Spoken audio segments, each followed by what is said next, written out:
Hello everyone, मैं ज्योति पारिक और आपका हमारे महाविद्यालय श्रीमती मोहरी देवी तापड़िया कन्या महाविद्यालय के इस यूट्यूब चैनल पर एक बार फिर से स्वागत है। लास्ट वीडियो में हम अपने बीए फर्स्ट ईयर के भौतिक भूगोल के अंतर्गत हम महाद्वीपीय विस्थापन सिद्धांत के बारे में पढ़ रहे थे और जिसमें हमने टेलर और वेगनर महोदय के महाद्वीपीय विस्थापन सिद्धांत के बारे में हमने पढ़ा था। और आज की वीडियो में हम वेगनर महोदय के जो महाद्वीपीय विस्थापन सिद्धांत था उसके पक्ष में कुछ जो प्रमाण मिले हैं हम उन प्रमाणों की बात करते हैं। तो वेगनर के जो महाद्वीपीय विस्थापन सिद्धांत था उसके पक्ष में प्रमाण कौन कौन से उनके सिद्धांत के पक्ष में प्रमाण मिले हैं, उन प्रमाणों की आज की वीडियो में हम बात करते हैं। ठीक है, तो देखिए पहले उनके सिद्धांत के पहले पक्ष में पहला जो प्रमाण है वो है जिग्सॉ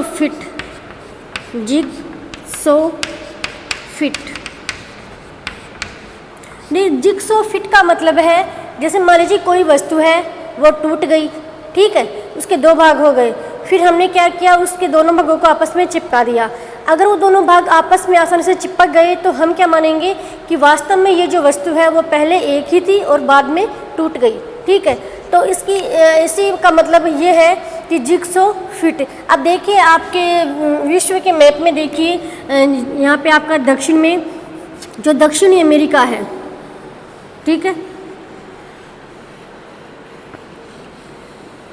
ये आपका दक्षिणी अमेरिका है और इधर है आपका अफ्रीका।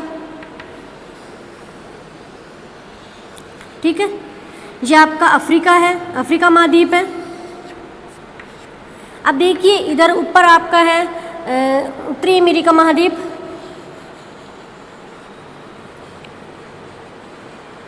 ठीक, और इधर आपका है यूरोप महाद्वीप। ठीक है,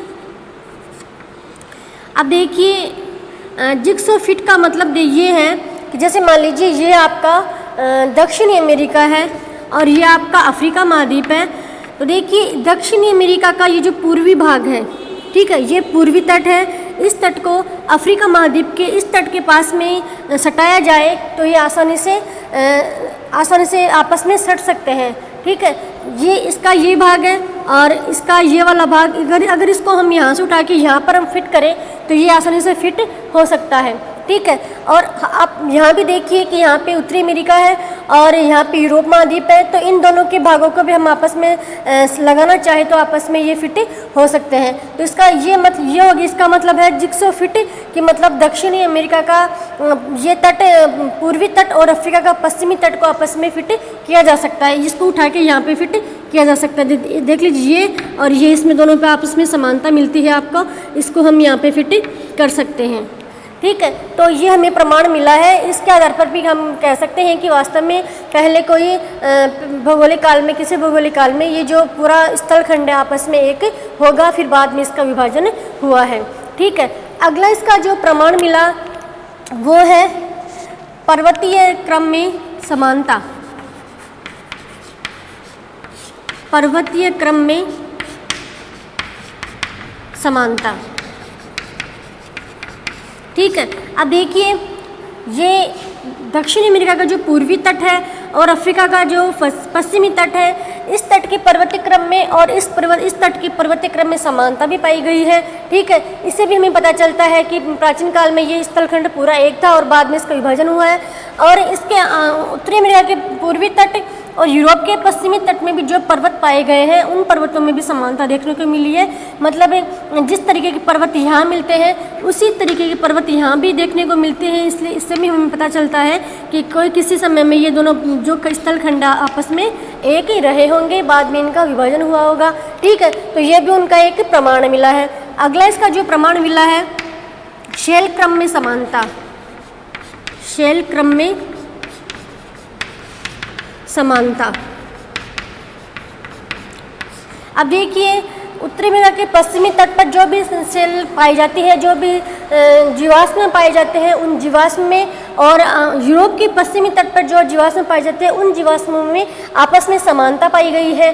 और ऐसे ही दक्षिण अमेरिका के जो तट, पश्चिमी तट, पूर्वी तट है, उस पूर्वी तट में जो जीवाश्म पाए जाते हैं, जो चट्टानें पाई गई हैं, जो भी शेल पाई गई हैं उनमें, और अफ्रीका के पश्चिमी तट के तट पर जो भी चट्टानें पाई गई हैं, जो भी जीवाश्म पाए गए हैं, उनमें आपस में समानता पाई गई है, जिससे भी हमें पता चलता है कि प्राचीन काल में ये स्थलखंड एक रहा होगा और बाद में इसका विभाजन हो गया होगा।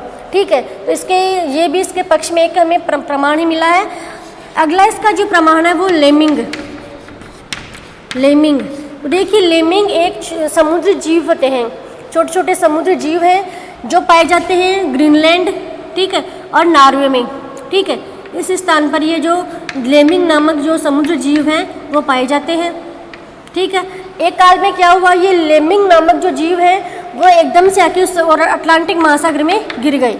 ठीक है, अब ये क्यों गिरे, इसके बारे में सोचिए कि जो लेमिंग जो जीव है उनको ऐसा लगा कि पहले तो ये स्थलखंड दोनों आपस में जुड़े हुए थे, तो उनको लगा कि आगे तो ये जो लेमिंग जीव है वो पश्चिम से, पूर्व से लेकर पश्चिम की ओर गति कर रहे हैं, नॉर्वे से लेकर उत्तरी अमेरिका की ओर ये गति करते हैं। तो इन जीवों को लगा कि आगे तो क्या है, यहाँ पर जो स्थलखंड है ही और आगे भी स्थलखंड है, क्योंकि इनको तो यही पता था कि ये दोनों आपस में जुड़े हुए हैं और यहाँ पे कोई जल स्थान नहीं है, यहाँ पे कोई भी जल नहीं है, खाली स्थान नहीं है यहाँ पे तो आपस में दोनों भाग जुड़े हुए हैं, तो आगे भी जमीन ही है। ठीक है, उनको ये लगा, लेकिन फिर ऐसा ही सोचकर वो आगे चल बढ़े, लेकिन क्या हुआ कि ये जो जीव है वो नीचे जल में गिर गए। ठीक है, तो इनके जल में गिरने से भी हमें ये पता चलता है कि इतने सारे समुद्र जीव, इतने सारे लेमिंग जो पश्चिम की ओर गति कर रहे थे वो अचानक से अटलांटिक महासागर में क्यों गिर गए। तो इससे भी हमें पता चलता है कि लेमिंग जीवों के आधार पर भी हम ये सोच सकते हैं कि ये जो स्थलखंड है वो आपस में एक थे और फिर बाद में इनका विभाजन हो गया था।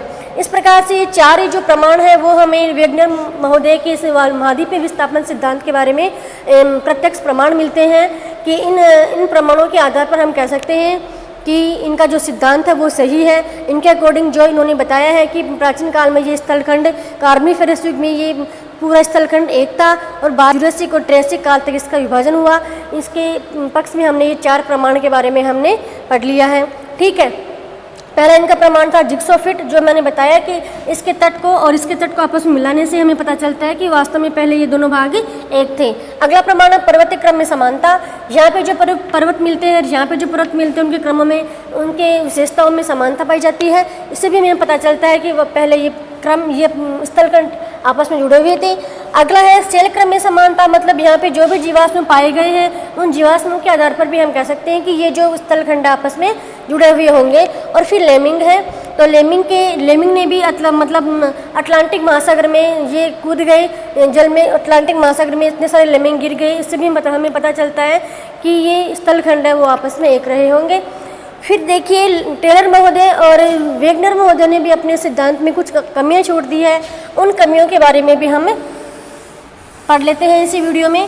तो इस सिद्धांत की कुछ आलोचनाएं भी है, हम इस आलोचना को देखते हैं कि क्या क्या इनके सिद्धांत की आलोचना हो सकती है। ठीक है, आलोचना।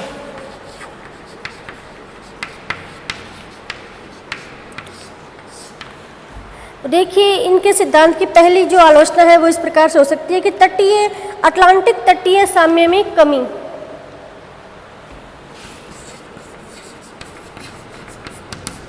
अटलांटिक तटीय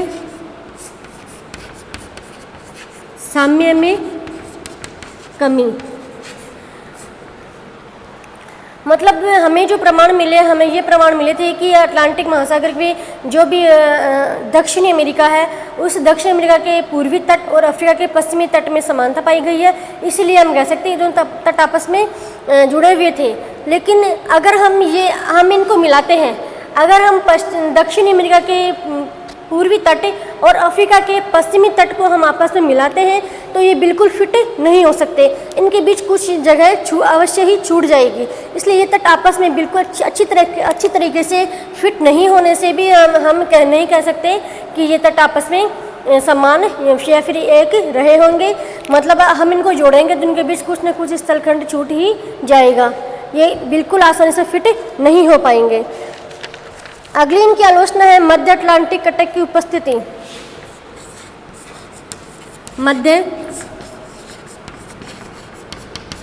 अटलांटिक कटक की उपस्थिति। अब देखिए, यहाँ पे आपका दक्षिणी अमेरिका है, ठीक है, और ये आपका है अफ्रीका, अफ्रीका महाद्वीप है। ऊपर आपका उत्तरी अमेरिका है, और इधर आपका है यूरोप महाद्वीप, ठीक है। फिर अगली इनकी आलोचना है कि मध्य अटलांटिक कटक की उपस्थिति, इन चारों महाद्वीपों के बीच में एक अटलांटिक कटक है, इस प्रकार से स्थित है मध्य अटलांटिक कटक, ठीक है। तो वेगनर महोदय ने इस कटक के बारे में बिल्कुल भी ध्यान नहीं दिया है। उन्होंने तो ये बता दिया कि दक्षिण अमेरिका और अफ्रीका आपस में जुड़े हुए थे। अगर ये जुड़े हुए तो बीच में ये कहाँ से आ गया? ये जो है अगर इनके जुड़े हैं तो ये इनके जुड़ने के बीच में एक बाधा बन रहा है। और ऐसे ही ऊपर आप देखिए उत्तरी अमेरिका और यूरोप महाद्वीप के बीच में भी ये मध्य अटलांटिक कटक स्थित है।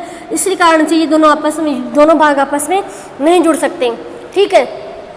तो इस प्रकार से वेगनर महोदय ने अपने सिद्धांत का विवरण करते हुए मध्य अटलांटिक कटक के बारे में उन्होंने जानकारी या तो नहीं थी या फिर उन्होंने इसके बारे में कुछ भी नहीं बताया। अगर ये मध्य अटलांटिक कटक अटलांटिक महासागर के मध्य में स्थित है तो ये दोनों भाग है, ये दोनों भाग और ये दोनों भाग आपस में जुड़ नहीं सकते हैं। तो यह इनकी एक आलोचना है मध्य अटलांटिक कटक की उपस्थिति। फिर है भूज्वारीय कमी, भूज्यामितीय कमी, ज्यामितीय कमियां, ठीक है।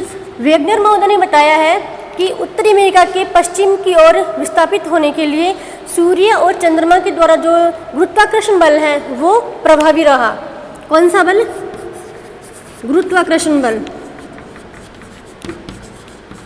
गुरुत्वाकर्षण बल प्रभावी रहा किसके लिए? उत्तरी अमेरिका के पश्चिम की ओर विस्थापित होने के लिए। लेकिन अब हम ये सोच सकते हैं, लेकिन कुछ जो गणितज्ञ हैं उन गणितज्ञों ने ये बताया है कि अगर दक्षिणी जो उत्तरी अमेरिका है उसका प्रवाह पश्चिम की ओर हो रहा है तो उसके लिए केवल जो इतना सा गुरुत्वाकर्षण बल है जो उस समय था वो इतना ही काफ़ी नहीं है, बल्कि जितना गुरुत्वाकर्षण बल उसके लिए लगा उसके कहीं 10 गुना अधिक बल की आवश्यकता होती है। मतलब इतने से ही बल से जो पूरा उत्तरी अमेरिका महाद्वीप है वो पश्चिम की ओर नहीं खिसक सकता, बल्कि उस समय जो बल लगा उसके 10 गुना अधिक बल की आवश्यकता होगी उत्तरी अमेरिका महाद्वीप के पश्चिम की ओर खिसकने के लिए। उन्होंने तो बता दिया कि जो गुरुत्वाकर्षण बल था सूर्य और चंद्रमा का, उसी से यह उत्तरी अमेरिका महाद्वीप पश्चिम की ओर खिसक गया। लेकिन गणितज्ञों ने ये बताया कि बस इतना सा ही बल इसके लिए काफ़ी नहीं है, इसके लिए तो कम से कम जो बल उस समय लगा उसके कहीं 10 गुना बल अधिक आवश्यक था, ठीक है। तो यही भी उनकी एक आलोचना थी कि भूज्यामितीय कमियां भी उनके सिद्धांत में हमें देखने को मिली। इस प्रकार से उनके सिद्धांत की 3 प्रकार से हम आलोचना कर सकते हैं।